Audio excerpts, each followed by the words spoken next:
Apakah menjadi seorang digital creator di tahun 2022 bisa menjanjikan? Dan apakah kedepannya bisa memberikan kehidupan yang layak untuk lo? Buat lo yang baru kepikiran dan punya rencana untuk masuk ke dalam profesi ini, meniti karir sebagai digital creator, lo wajib banget sih nonton video ini.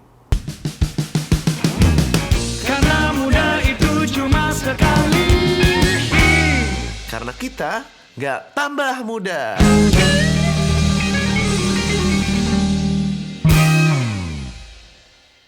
Balik lagi bareng gue Ogut di Muda Cuma Sekali, karena kita gak tambah muda. Buat lo yang baru pertama kali ke channel ini, kenalin nama gue Ogut, biasa dipanggil Bang Ogut. Gue sharing di channel gue tentang dunia digital creator. Jadi gue bakal ngobrolin tentang social media, content creator, sampai nanti ujungnya ke NFT dan metaverse. Nah, kali ini video terbentuk karena ada followers gue di Instagram yang nanya, "Bang, gue pengen jadi content creator kayak lu. Tapi bukannya udah telat, Bang? Sekarang kan kayaknya udah terlalu banyak content creator dan kayaknya tuh udah basi gitu loh. Udah terlalu jauh di tahunnya. Mungkin kalau misalnya lu mulai berkonten di tahun 2018 seperti waktu gua mulai, itu mungkin masih oke, tapi kayaknya sekarang udah telat deh." Nah, karena ada yang nanya seperti itu, akhirnya gua kepikiran untuk bikinin video seperti ini. Ada beberapa hal yang bisa memvalidasi bahwa masa depan konten kreator itu masih cerah secerah-cerahnya. Beneran deh, asli. Kalau lu mau masuk, ini saat yang tepat untuk masuk karena dunia lagi berubah ke arah Web3.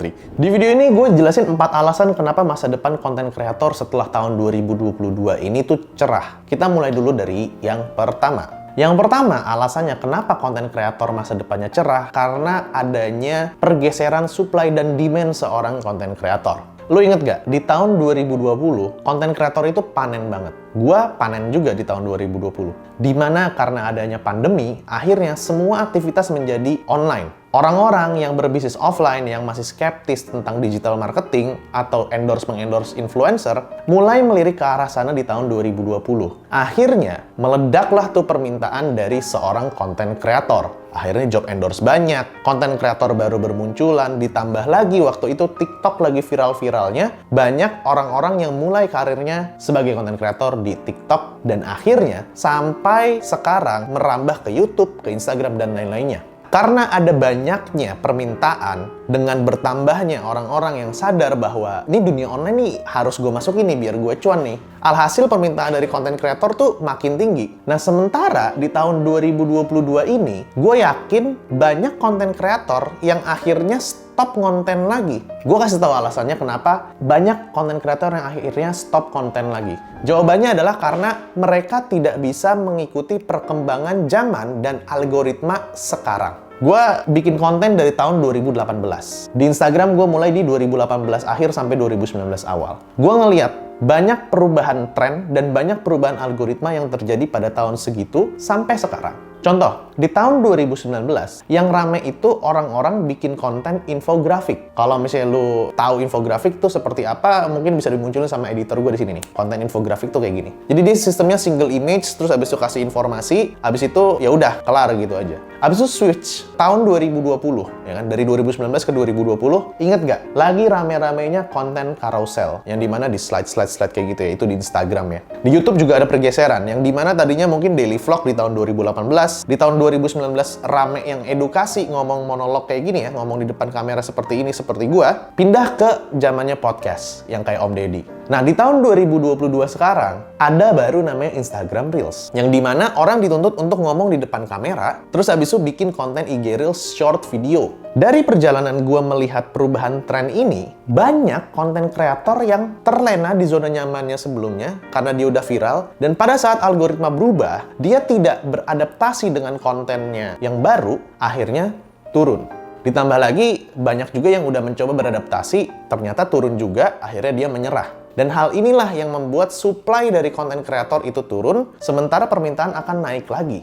Contoh, beradaptasi. YouTube gue ini lagi sepi, tapi gue tetap bikin konten dan gue tetap berubah dan tetap beranalisa konten apa yang bakalan works di channel gue. Kan nggak semua orang bisa setahan itu. Yang tadinya rame, tiba-tiba turun, akhirnya nyalahin platform sosial medianya, akhirnya nyalahin nasib gitu loh. Nah, ini kesempatan banget di mana supply-nya turun karena banyak orang yang nggak bisa keep up sama perubahan tren dan demand-nya tetap naik. Itu yang pertama.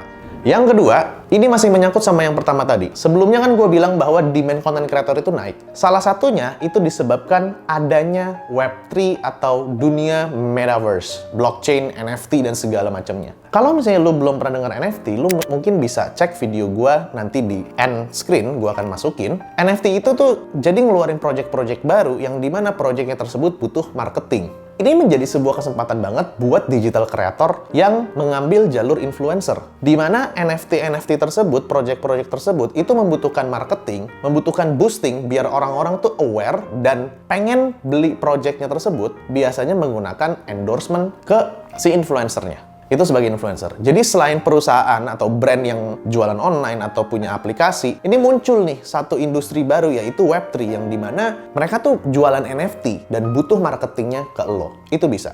Terus ngomongin tentang Web2 juga, selain konten kreator yang ngambil jalur influencer, ada juga kesempatan emas buat digital creator yang ngambilnya jalurnya art. Kayak desainer, 3D animator, videographer, ilustrator, dan segala macamnya. Dengan adanya Web3 ini, seorang desainer, ilustrator, dan lain-lainnya yang dulu kalau misalnya dapetin job itu mostly ya udah bikinin konten Instagram 30 buat sebulan, dibayar, abis itu bye-bye. Ini muncul sebuah jalur pemasukan baru yaitu dengan membuat karya NFT lu sendiri. Yang dimana enaknya dengan sistem NFT Web3 pakai blockchain ya, dengan Ethereum ya, gue mainnya di Ethereum. Enaknya gini, misal lu punya job bikinin desain untuk sebuah brand. Nah, lu bisa dapetin side job nih. Lu punya keunikan style gambar lu sendiri, akhirnya lu bikin gambar, terus lu jual di market NFT. Nah, lu jual, dan lu akhirnya pelan-pelan punya nama karena bikin konten sebagai digital creator, orang tuh beli NFT lu. Gambarnya sekali, tapi bisa dibeli sama orang lain. Kerennya lagi, kalau misalnya di dunia blockchain atau NFT, kalau di dunia biasa nih, lu ada orang minta order gambar. Habis itu gambar lu udah lu kasih, lu dibayar. Misalnya 1 juta. Ownernya ini ngejual lagi gambar lu ke orang lain, kan lu nggak dapat apa-apa. Bayangin kalau misalnya si ownernya ini yang ngebeli gambar lu keluar duit buat bayar lu 1 juta. Dia bisa jual lagi nih dengan harga 1.500.000. Nah, dari selisih 1.500.000 itu lu kan nggak dapat apa-apa.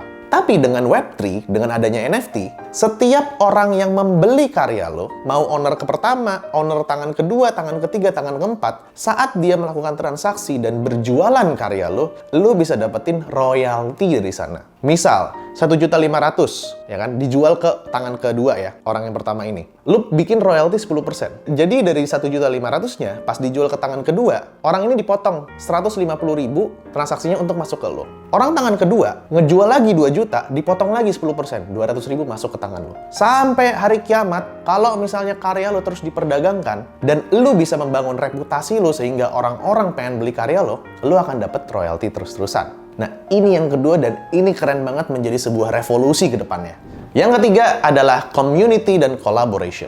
Sekarang gue mau tanya, tolong di-pause dulu dan dijawab pertanyaan gue.